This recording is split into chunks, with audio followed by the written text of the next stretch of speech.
Imagine waking up in an unknown place, with no memories, no idea who you are or where you are. Everything around you feels strange, the colors, the sounds, even your own reflection in a mirror makes no sense. Now think, what if this is actually your situation right now, but you simply haven't noticed? From the moment we are born, our minds begin constructing a narrative. We are given a name, an identity, the world is explained to us, and we accept it all without question. But what if this story you call reality is just that, a story? Something crafted by your mind to keep you comfortable inside an illusion. And what if I told you that the life you know, your memories, your beliefs, even the very you that you think you are, might not be real? That everything you see, hear, and feel is just the best version your brain can invent at this moment? Today, we're going to tear that veil. We're going to explore what really lies behind your perception. Because the question isn't, what is real? But rather, who are you without the story you were told? The boy without a past, the case of Caspar Hauser. One morning in 1828, in the city of Nuremberg, Germany, a mysterious young boy appeared on the streets. He staggered as if he had only recently learned how to walk. His clothes were worn out, and in his hands, he held a letter addressed to the local cavalry captain. This boy was called Caspar Hauser, or at least, that's the name people gave him. No one knew where he had come from. He could barely speak, repeating only a few disconnected words, and seemed completely unaware of how the world around him worked. The authorities were puzzled. Over the following weeks, Caspar was carefully observed as they tried to unravel his story. Slowly, he revealed something disturbing. He had spent most of his life confined in a dark room, with no direct human contact. No windows, no sounds from the outside world, just shadows and darkness. His food was left for him while he slept, and his only companion was a small wooden horse. He didn't even know there was a world beyond that room. Now, think about that. For years, Caspar had no external references, no language, no concept of time or space. He didn't know what a mirror was, nor could he recognize his own reflection. When one was shown to him, he was confused. He didn't understand that the image was of himself. For Caspar, his very existence was a mystery. But the most fascinating part was what happened next. Within just a few months, Caspar learned to speak, began moving more confidently, and even adapted to social rules. His mind filled in the blanks. He formed memories, built an identity, and even without a real past, began to feel like someone. His psyche created a sense of self from almost nothing, simply because his mind demanded it. Now, think about this. What makes you you? Is it your story? Your memories? Caspar's story shows us that the mind has an incredible power to create meaning out of chaos. Even without a solid past, he was able to build an identity simply because the mind needed something to hold on to. But if an identity can be constructed from nothing, what does that say about you? What if everything you believe about yourself is just a story your mind has been telling to make sense of the world? If Caspar could build a self from nothing, could your sense of self also be just a well-told story? You never see reality, the brain and its illusions. Now that you know Caspar Hauser's story, it's time to go deeper. Because here's a simple but unsettling truth: you have never actually seen reality as it truly is. Everything you see right now, the colors, the shapes, the lights, isn't the world itself. It's just your brain's interpretation. Light has no color on its own. It's merely an electromagnetic wave with no inherent hue. When it hits your eyes, your pupils capture these waves and send signals to your brain, which then paints the world with colors. The blue sky. It doesn't exist. The green of the trees. Also an illusion. These colors are mental constructions, created so you can make sense of your surroundings. And it's not just your sight. Sound is also an illusion. What you call voices, music, or noise is nothing more than vibrations in the air. Your ears pick up these vibrations and convert them into electrical signals that your brain decodes as sound. But the sound itself? It doesn't exist outside your mind. It's your brain that decides what you hear and touch. Another well-crafted illusion. When you touch something, what's really happening is that electrical signals are being sent through your nerves to your brain. You never actually touch anything directly. On an atomic level, there's always a repulsion between the atoms of your hand and those of the object. That sensation of pressure or texture. It's your brain interpreting signals. But here's the most disturbing part, you're not even living in the present. Your brain takes milliseconds to process all this sensory information before you become aware of it. That means you're always a few moments behind what's really happening. You're never actually in the now. This phenomenon is known as perceptual delay. Your brain gathers sensory data, processes it, interprets it, and then presents you with a version of reality.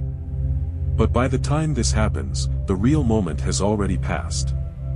What you experience as the present is just a reconstruction, a best guess your brain makes. And there's more. Neuroscientific studies show that the brain doesn't just interpret information, it actively fills in gaps. Your field of vision, for example, has natural blind spots where no information is received. But you don't notice them because your brain fills in those gaps automatically, using surrounding details. It's like your mind is constantly editing your experience to make everything feel continuous and seamless. This means your mind doesn't show you the truth, it shows you what you need to see to function. And that leads to an unsettling question: if everything you see, hear, and feel is just a mental construction, what's actually out there? Is there anything real beyond your brain's interpretations? Or are you trapped inside a mental labyrinth of your own creation? The reality you experience is a complex illusion, a carefully crafted projection by your brain. But this raises an even deeper question: if the external world is an illusion, then who are you inside it? The illusion of self, you are not who you think you are. Now that you understand that what you perceive as reality is just a mental construction, an even deeper question emerges: who are you? Who is the voice inside your head listening to all of this right now? Since childhood, you've been taught to see yourself as a fixed entity, a solid self with thoughts, desires, and a personal history. But what if that sense of self is also just another illusion created by your brain? Ancient spiritual traditions have been exploring this idea for centuries. Buddhism speaks of anatta, the concept of no self, which teaches that the you believe in is nothing more than a mental fabrication. Hinduism calls this illusion Maya, the great veil that hides the true nature of existence. These traditions point to a profound truth that modern science is only beginning to uncover: there is no centralized you running the show. Neuroscientists have spent decades searching for a control center in the brain, a place where the self resides. But they never found it. Instead, they discovered something surprising: what you call you is merely the result of millions of neural processes happening simultaneously. It's like a committee without a leader. Thoughts arise, emotions come and go, memories surface, and your mind weaves them into a coherent narrative called you. But here's the twist: you don't control these thoughts. Try this simple test. Close your eyes for a moment and attempt to stop thinking. Block out all words, images, and mental chatter. Did you succeed? Probably not. Thoughts just keep coming, uninvited, spontaneous, relentless. You don't create them, they appear on their own. And neuroscience backs this up. Famous studies, like those conducted by Benjamin Libet in the 1980s, revealed that the brain makes decisions before you're even aware of them. In one experiment, participants were asked to move their fingers while their brain activity was monitored. The researchers discovered that the decision-making regions of the brain were activated up to 7 seconds before participants consciously decided to move. In other words, when you think, "I'm going to do this now," your brain has already made the decision. Your sense of control is just an afterthought, a narrative your mind creates to make it seem like you're in charge. This leads to a disturbing realization: the you who believes they're calling the shots is just a bystander. A reflection of decisions already made. So if you're not your thoughts, not your memories, and not your decisions. Who are you? The answer might lie beyond thought itself. Mystics, meditators, and spiritual seekers have described states where the sense of self dissolves completely. In deep meditation, people report feeling as if there is no longer a me observing the world, only pure awareness. No labels, no stories, no identity. Just a vast, open space where thoughts and sensations come and go, but no one claims ownership of them. This is the key insight: you are not the thoughts. You are the awareness behind them. Think of it like the sky and the clouds. Your thoughts are the clouds, always changing, drifting, sometimes dark and heavy, other times light and fleeting. But the sky remains untouched. It simply observes. You are the sky, the vast space where all experiences happen. And here's where it gets even deeper: if the self is an illusion, and you are the awareness behind it all, what happens when that illusion fully dissolves? Who, or what, remains when there's no longer a you to observe? Perhaps the answer has been there all along, hidden in the silent space between your thoughts. Thoughts without an owner, who's really in control? Now that we've started to unravel the illusion of the self, it's time to face one of the most unsettling questions: who's really in control? You probably believe you're the author of your thoughts, that you consciously decide what to think, feel, and do. But take a moment and really examine that. The last thought that appeared in your mind, where did it come from? Did you choose it? Or did it simply arise, uninvited? The truth is, your thoughts emerge spontaneously, like bubbles rising to the surface of water. Some make sense, some are random: old memories, plans for the future, stray song lyrics stuck in your head. You don't summon them. They just appear. And science backs this up. In Benjamin Libet's famous experiments in the 1980s, researchers discovered something mind-bending: your brain makes decisions before you become consciously aware of them. Participants were asked to make simple movements, like flexing a finger, whenever they felt the urge. While monitoring their brain activity, researchers found that the brain had already decided to move the finger several seconds before the participants consciously chose to do it. Think about that for a second: by the time you think you've made a decision, your brain has already made it for you. This raises a disturbing possibility: your sense of free will, the feeling that you're making choices, might be nothing more than an illusion. But if you're not the one choosing your thoughts or even your actions, then who is? Maybe no one. The idea of a singular, autonomous self steering the ship starts to fall apart when you see how much of your life is driven by automatic processes. Your desires, fears, and beliefs, all shaped by forces beyond your control. Where you were born, the culture you grew up in, the language you speak, these elements conditioned your mind long before you had any say in the matter. Think about it: if you had been born in a different time, in a different country, to different parents, you'd be a completely different person. Your personality, your beliefs, your dreams, they're not truly yours. They're products of your environment and experiences. But here's where it gets even stranger. Even though you now see that your thoughts arise on their own, you still feel like there's a you observing it all, the voice in your head narrating your life. That sense of being a conscious observer seems undeniable. But what if even that is just another thought? Spiritual traditions have explored this for centuries. Meditation practices, for example, encourage you to watch your thoughts without judgment, to see them arise and pass like clouds in the sky. And when you do this long enough, something profound happens: you begin to notice that there is no thinker behind the thoughts. Thoughts just happen. There's no you pulling the strings, only awareness watching it all unfold. This is where the illusion of control fully unravels. You're not the creator of your thoughts, you're the space in which they occur. You are the silent observer, the awareness that notices but does not intervene. And when this realization sinks in, something shifts. You stop identifying with the constant mental chatter. You begin to notice a quiet space beneath the noise, a stillness that has always been there, waiting to be seen. But here's the ultimate question: if you're not your thoughts, your memories, or even the observer you thought you were, then who or what, are you? Dreaming while awake, reality as one big dream. Close your eyes for a moment and think about the last dream you had. While you were inside it, didn't everything feel real? The people, the places, even the emotions, it all made perfect sense.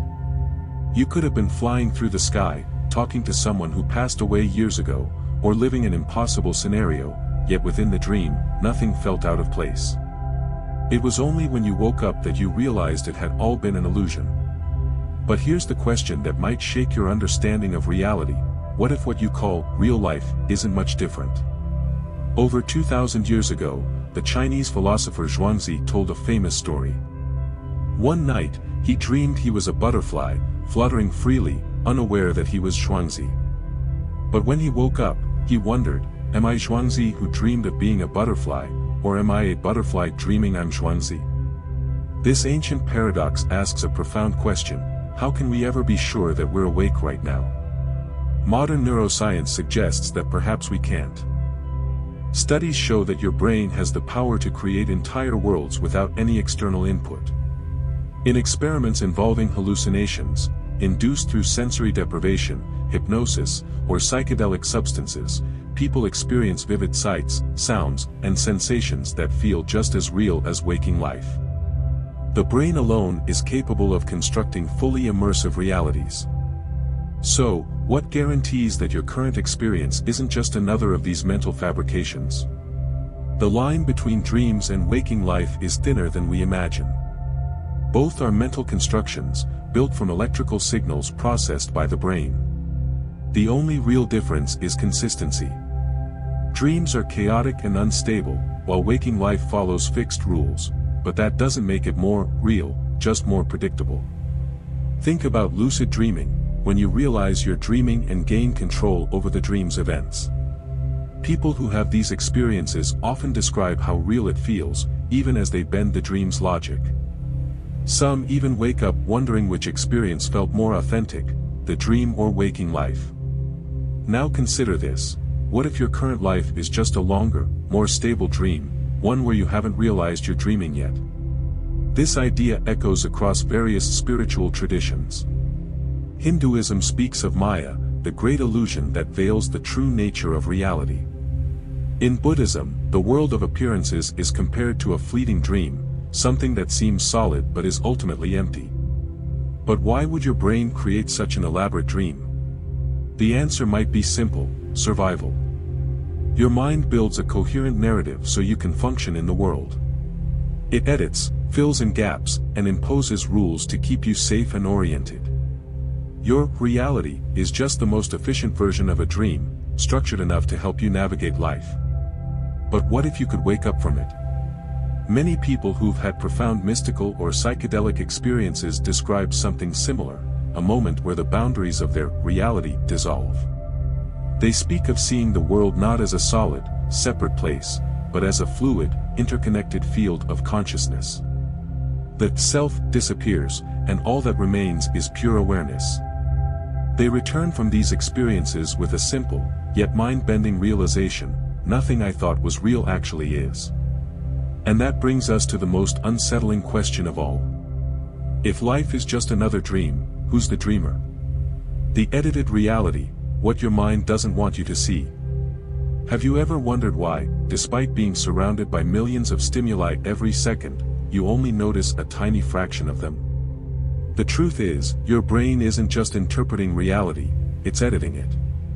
One of the most famous experiments that revealed this was the invisible gorilla test, conducted by psychologists Christopher Chabris and Daniel Simons. In the study, participants were asked to watch a video of people passing a basketball and count the number of passes. In the middle of the scene, a person in a full gorilla suit walks into view, stops, beats their chest, and then walks away. You'd think it would be impossible to miss, but more than half of the participants never saw the gorilla at all. Why?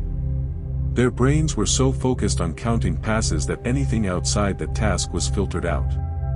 This phenomenon is known as inattentional blindness, and it's affecting your perception right now. Your brain is constantly filtering the world, deciding what's important and discarding the rest. But here's the crucial question: what determines what gets filtered out? The answer is simple: your beliefs, expectations, and past experiences. Your mind has been conditioned to focus on certain things and ignore others. In essence, you're not seeing reality, you're seeing a curated version of it, one that fits the story your brain has been telling you your whole life. Now, think about the implications of this. How many opportunities, connections, and insights have passed right by you, unnoticed, simply because your mind didn't think they mattered? How many truths have been hidden from you because they didn't fit your existing worldview? But it goes even deeper. Your brain doesn't just ignore information, it also fills in the blanks.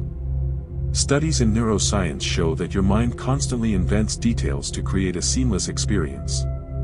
When you see only part of an object or hear just fragments of a sentence, your brain guesses the rest based on past experiences. It's like your mind is constantly photoshopping your reality in real time. And the same thing happens with your memories.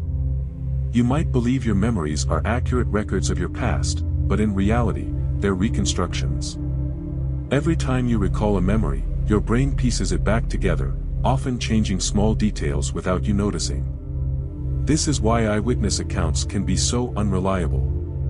People aren't lying, their brains are just filling in gaps with plausible but false information. The unsettling part. Your mind does all of this without your awareness. You walk through life believing you're seeing a stable, objective world, but it's full of gaps, distortions, and outright fabrications. It's like you're watching a heavily edited movie and believing it's a live broadcast. Now, imagine this filtering process on a larger scale. If your mind is constantly editing your perception, what else might it be hiding? Spiritual traditions have long spoken of deeper layers of reality, planes of existence or forms of consciousness that remain hidden from ordinary perception. Mystics, meditators, and people who've had profound psychedelic experiences often describe moments where these mental filters drop away. Suddenly, they see, beyond the veil, perceiving aspects of reality that they never knew existed. And when they return, many say the same thing: I can't unsee what I saw. This raises an uncomfortable possibility: much of what you think is real has been carefully edited out of your awareness. You're living inside a mental framework that constantly shapes and limits what you can perceive. And here's the scariest part: your mind isn't filtering things randomly. It's filtering out anything that doesn't fit the story it already believes. So, if your brain is actively hiding parts of reality from you, what would happen if you removed those filters? Waking up from the dream: how to see beyond the illusion. Now that you understand how your mind edits, filters, and constructs the reality you live in, the most important question arises: is it possible to see beyond the illusion? Can you actually wake up from the dream? For thousands of years, spiritual traditions have explored this exact question. Whether through meditation, self-inquiry, or mystical experiences, countless seekers have tried to break through the mental fog and glimpse reality in its purest form. And while the methods vary, they all point to the same core idea: awakening consciousness. But what does it mean to awaken? It's simpler, and more profound, than you might think. Awakening doesn't mean gaining some superhuman power or uncovering cosmic secrets. It means realizing one fundamental truth: you are not your thoughts, emotions, or even your identity. Let's use a metaphor. Imagine your mind as the sky, vast, limitless, and clear. Your thoughts and emotions are like clouds drifting through that sky. Some clouds are light and gentle, others are dark and stormy. But no matter how many clouds appear, the sky itself remains untouched. Awakening is realizing that you are the sky, not the clouds. But how do you experience this directly? One of the most powerful tools is meditation. And no, this doesn't mean sitting cross-legged and trying to stop your thoughts. True meditation is about observing your mind. When you sit quietly and simply watch your thoughts arise and pass, something interesting happens: you begin to notice that you're not creating them. They come and go on their own. And in that realization, a gap appears, a space between you and your thoughts. That space is where the awakening begins. But meditation isn't the only path. Some people experience moments of profound clarity through mystical or psychedelic experiences. In these states, the usual filters of the mind dissolve, and people often report a deep sense of unity, the feeling that they're no longer separate from the world but part of something infinite and interconnected. The illusion of the individual self fades, revealing a vast field of pure awareness. Others find this clarity through self-inquiry, simply questioning the assumptions about who they are. Asking, "Who am I really?" or "Where do my thoughts come from?" can lead to profound shifts in perception. But here's the most beautiful part: you don't need any special tools to wake up. The truth has always been right in front of you, hidden in plain sight. It's in the silent space between your thoughts. It's in the awareness that notices every emotion, every sound, every sensation. That awareness is you, the real you, the part of you that has always been there, quietly observing. And when you finally see it, something shifts. The endless mental chatter starts to lose its grip. You stop identifying with every thought, every emotion, every passing desire. Instead, you realize you've been watching it all from a distance, like watching a movie, fully immersed but never truly part of the screen. This is what ancient traditions have called enlightenment, awakening, or simply presence, the realization that you are not the character in the story. You are the screen on which the story is being projected. And in that realization, something beautiful happens: freedom. When you're no longer trapped in the narrative of your mind, you experience life differently. There's less fear, less anxiety, less striving. You begin to see the world as it really is, raw, vibrant, alive, without the heavy filter of thoughts and judgments. But this leads to the final, most profound question. If you're not your thoughts, your memories, or even your sense of self, what are you? The answer can't be found in words or thoughts, it's something you can only experience directly. If you've made it this far, perhaps you've already felt it, that subtle shift, the space between what you thought was you, and the deeper awareness watching it all unfold. The reality you experience, the thoughts, emotions, sensations, and even your sense of self, is a story, a carefully crafted illusion. But behind that story, there's something constant, something unchanging, the awareness that observes it all. And maybe that's the only thing you can ever truly know, not through thinking or analyzing, but simply by being. Because in the end, you were never the thoughts. You've always been the space where they arise.